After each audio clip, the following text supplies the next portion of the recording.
진리를 가르치시고 거룩한 뜻을 기다려 예수를 알게 하소서. 내 평생의 소원, 내 평생의 소원, 계속해 주신 사랑을 간절히 알기 원하네.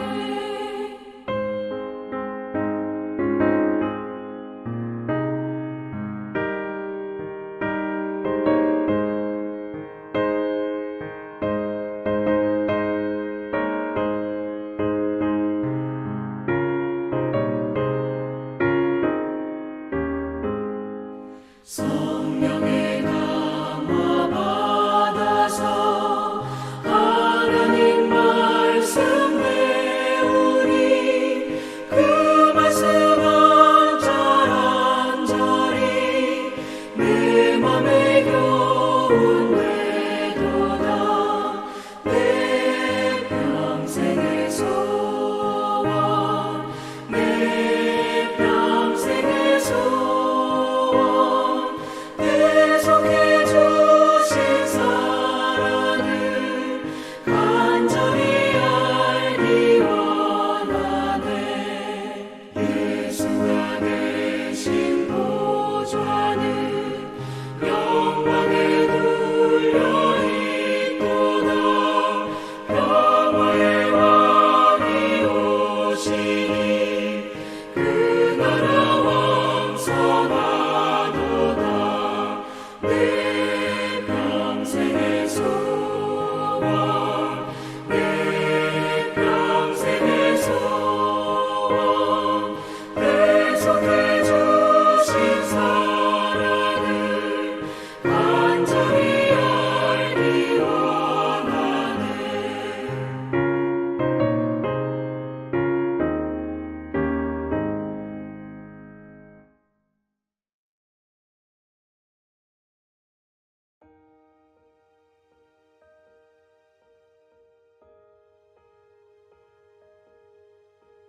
예수께서 12제자에게 명하기를 마치시고 이에 그들의 여러 동네에서 가르치시며 전도하시려고 거기를 떠나 가시니라. 요한이 옥에서 그리스도께서 하신 일을 듣고 제자들을 보내어 예수께 여짜오되 오실 그이가 당신 이오니이까? 우리가 다른 일을 기다려오리이까? 예수께서 대답하여 이르시되 너희가 가서 듣고 보는 것을 요한에게 알리되 맹인이 보며 못 걷는 사람이 걸으며 나병 환자가 깨끗함을 받으며 못 듣는 자가 들으며 죽은 자가 살아나며 가난한 자에게 복음이 전파된다 하라. 누구든지 나로 말미암아 실족하지 아니하는 자는 복이 있도다 하시니라.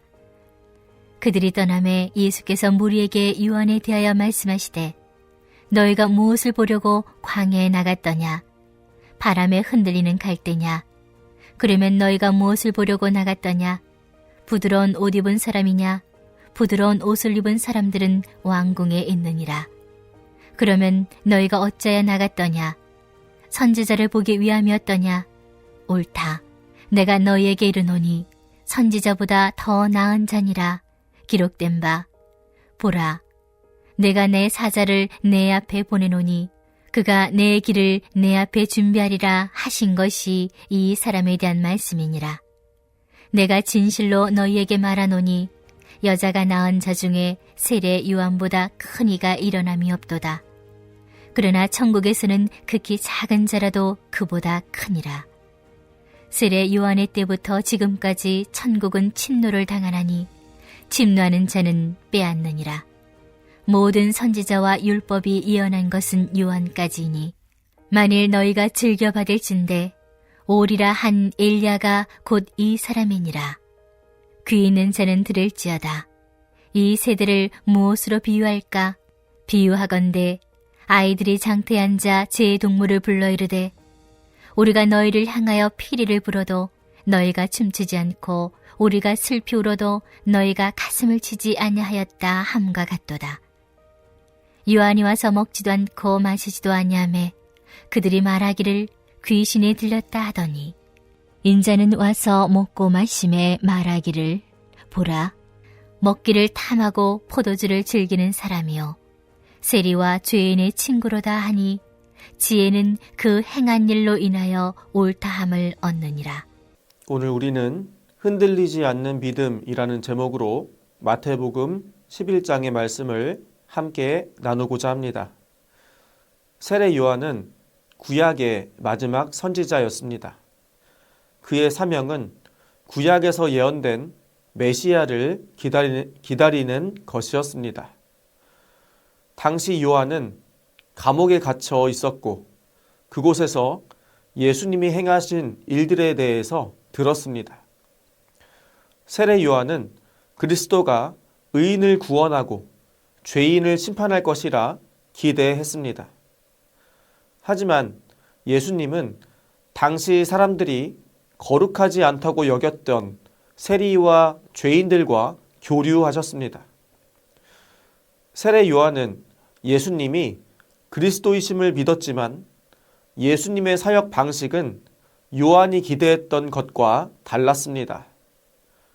그는 스스로 이런 질문을 했을 것입니다. 하나님의 심판을 선포하시던 그리스도가 왜 악인들을 그대로 두시는가? 그리스도가 오셨는데도 로마의 압제는 계속되고 세상은 왜 여전히 어두운가? 감옥에 있는 요한은 자신의 제자들을 보내어 예수님이 구약에서 예언된 메시아인지 확인하게 했습니다. 요한의 질문 속에는 그의 깊은 혼란이 담겨 있습니다. 본문 2절과 3절입니다. 요한이 옥에서 그리스도께서 하신 일을 듣고 제자들을 보내어 예수께 여짜오되 오실 그이가 당신이오니이까 우리가 다른 일을 기다리오리이까. 예수님은 요한의 제자들에게 자신이 행한 일과 보고 들은 것을 요한에게 전하라고 하셨습니다. 본문 4절과 5절입니다. 예수께서 대답하여 이르시되 너희가 가서 듣고 보는 것을 요한에게 알리되 맹인이 보며 못 걷는 사람이 걸으며 나병 환자가 깨끗함을 받으며 못 듣는 자가 들으며 죽은 자가 살아나며 가난한 자에게 복음이 전파된다 하라. 이 본문은 이사야 61장 1절과 2절에서 예언한 기쁜 소식과 일치합니다. 예수님의 행적은 이사야의 예언이 성취됨을 보여줍니다. 즉 예수님은 요한에게 이사야의 예언을 근거로 자신이 메시아이심을 알리신 것입니다. 이어서 본문 6절입니다. 누구든지 나로 말미암아 실족하지 아니하는 자는 복이 있도다 하시니라. 이는 나는 하나님의 계획대로 일하고 있다. 내가 하는 일을 보고 믿음으로 나를 붙들라는 뜻입니다. 세례 요한이 기대한 심판은 아직 오지 않았지만 이때는 예수 그리스도로 인해 하나님께서 은혜와 구원을 허락하신 시기였습니다. 예수님은 사람들의 기대와 달라도 그분을 믿는 사람들이 복 있는 사람이라고 선언하셨습니다. 요한의 제자들이 돌아간 후 예수님은 요한을 선지자로 소개하셨습니다. 예수님은 사람들이 찾는 대상이 누구인지 질문하며 가르치셨습니다. 첫째, 바람에 흔들리는 갈대를 보러 광야에 나가느냐고 물으셨습니다. 갈대는 신념 없이 세상의 사치와 안위를 좇는 사람을 의미합니다. 둘째, 부드러운 옷 입은 사람을 보러 나갔느냐고 물으셨습니다. 이는 왕궁에 있는 헤롯 안티파스를 상징하며 세상의 권력자를 뜻합니다.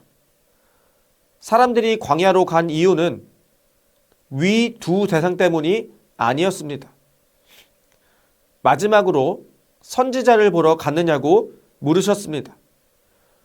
하나님이 보내신 선지자는 바로 세례 요한이었습니다.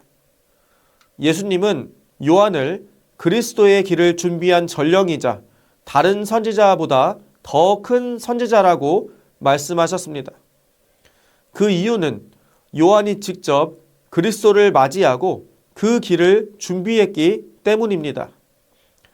예수님은 구원 역사의 관점에서 요한의 정체를 밝히셨습니다. 요한은 여자들이 낳은 사람들 중 가장 위대한 인물입니다. 그는 하나님의 계획을 드러내는 특별한 역할을 맡았습니다.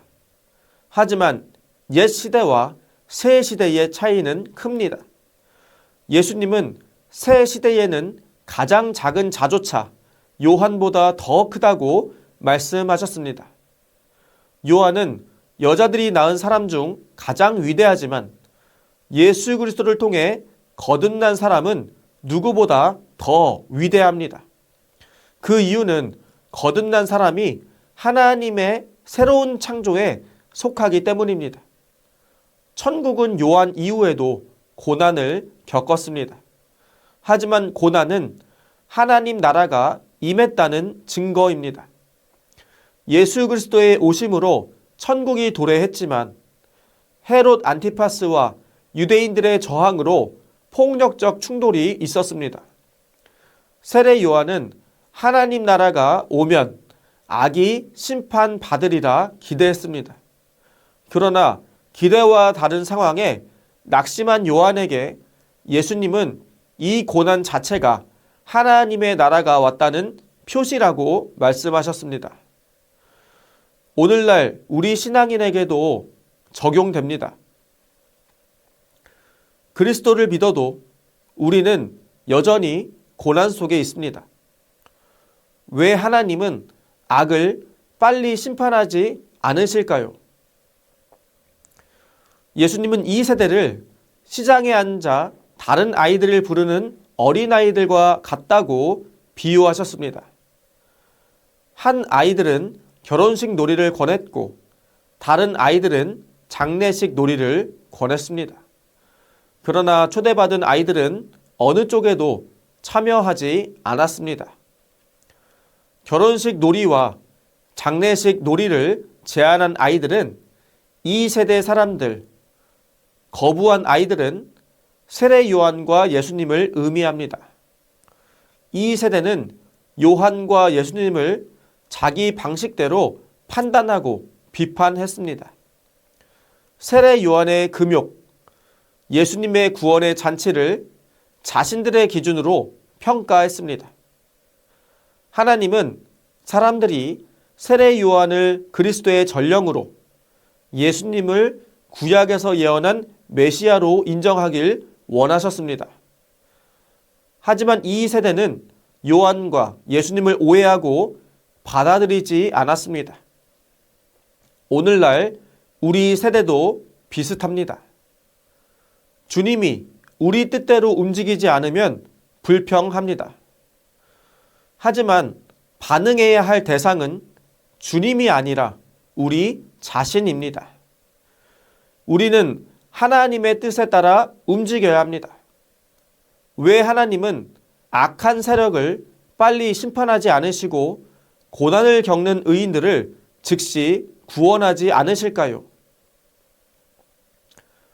여러분에게 두 자녀가 있다고 가정해 봅시다.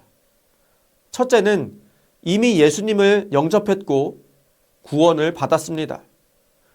둘째는 아직 예수님을 만나지 못했습니다.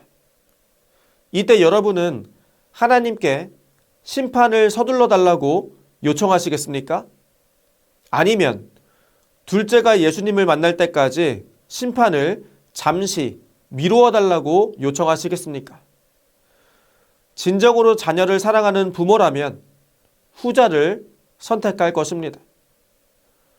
하나님의 마음도 바로 이와 같습니다. 우리가 악하다고 여기는 사람들조차 하나님께는 구원받아야 할 자녀입니다. 언젠가는 심판의 날이 반드시 오겠지만 그 날이 오기 전 한 생명이라도 더 구원하시려는 것이 하나님 아버지의 마음입니다. 그러므로 우리는 늘 깨어 기도해야 합니다. 하나님의 마음을 이해하도록 기도하며 살아야 합니다. 기대와 다른 상황이 일어나더라도 끝까지 예수 그리스도를 믿으십시오. 주님은 언제나 흔들리지 않는 반석이십니다. 믿음이 흔들릴 때 중요한 것은 내 기대가 아니라 하나님의 시간표를 붙드는 것입니다. 영원한 반석이신 주님을 붙들고 오늘도 복된 삶을 살아가시길 소망합니다. 이 시간 기도하시겠습니다. 주님, 우리의 기대가 흔들릴 때마다 하나님의 시간표를 신뢰하며 끝까지 예수 그리스도를 붙드는 흔들리지 않는 믿음을 주소서. 오늘부터 진행되는 유년부, 초등부 겨울 성경학교가 하나님의 사랑을 깊이 경험하며 예수님의 제자로 자라나는 은혜의 시간이 되게 하소서. 이 두 가지 기도 제목을 놓고 함께 기도하시겠습니다.